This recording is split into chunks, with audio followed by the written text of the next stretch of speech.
Nityanandam, ici Anne-Marie, Virupakshananda.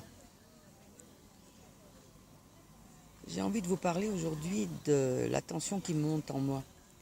Parce que Swamiji nous demande de faire pas mal de choses dans des temps assez courts. Et ça me paraît un peu difficile de tenir le coup. Et tout d'un coup, je me suis rappelé d'il y a, je ne sais pas, 20 ans peut-être. J'étais avec un gourou, un Français. Et il me semble que les gourous, enfin pas les gourous, mais on peut être éveillé soit mentalement, soit à certains niveaux. Et lui, je dirais qu'il était éveillé jusqu'à un certain point. Enfin, à l'époque, c'était pas mal. J'étais encore avec lui et c'était encore valable. Et un jour, je ne sais pourquoi, on était sur un bateau, sur le lac d'Annecy, et il passait derrière chacun, et il restait un certain temps derrière chacun. Et moi, ça m'a impressionné, je ne sais plus pour quelle raison, mais je me suis écroulée de désespoir, de chagrin, de peur et de tout ça. Donc, dès que la balade a été finie sur le bateau, ils ont décidé de s'occuper de moi. On est vite rentré à la maison, enfin vite, on est rentré à la maison où on était là. Et je pensais qu'il allait s'occuper de moi, mais pas du tout. Il me dit, tu vas dans une pièce et puis tu te débrouilles.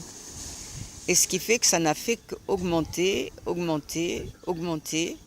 Et je ne sais plus si c'était le soir, le matin, je ne me souviens plus très bien. Mais à un moment donné, on est allé se promener, mais chacun comme il voulait.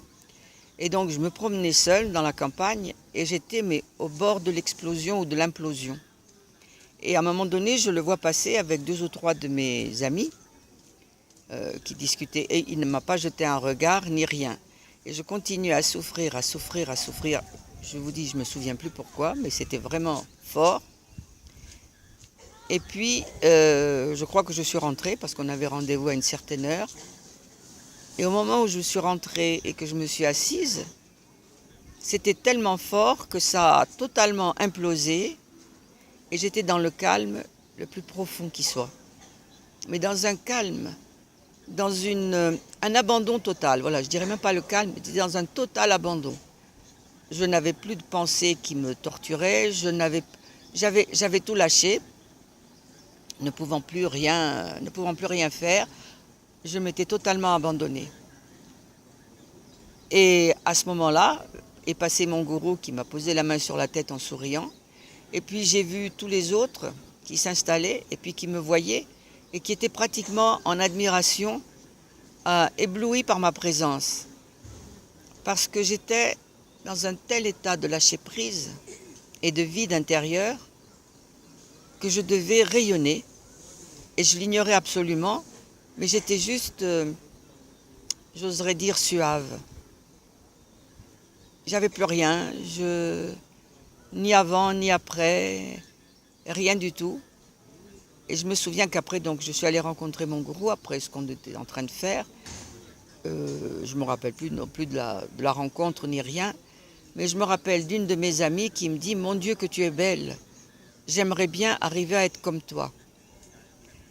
Et je trouve ça assez fantastique, de passer de l'état de tension extrême, d'un état de tension extrême, où on ne sait plus, enfin, il n'y a plus moyen même de respirer.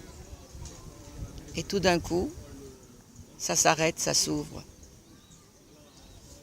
C'est un souvenir magnifique et je suis ravie de m'en être souvenue ce matin, au moment où la tension montait, montait, montait.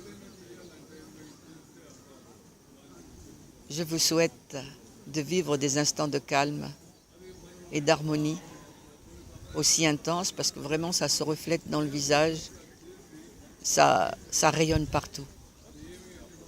Nityanandam.